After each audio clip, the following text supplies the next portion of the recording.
স্থান মাদ্রাসার সংলগ্ন বাউবান পশ্চিম লক্ষ্মীপুরার মহানগর ঐক্য মহাসুরের প্রধান ভক্ত হিসাবে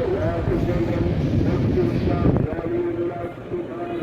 মুফতি ইসলাম ওয়ালিউল্লাহ সুবহানী সমাজে একমাত্র সরকারি ইসলামিয়া সুবহানিয়া ইসলামিয়া বিশেষ ভক্ত হিসাবে আল্লাহ সুবহানাহু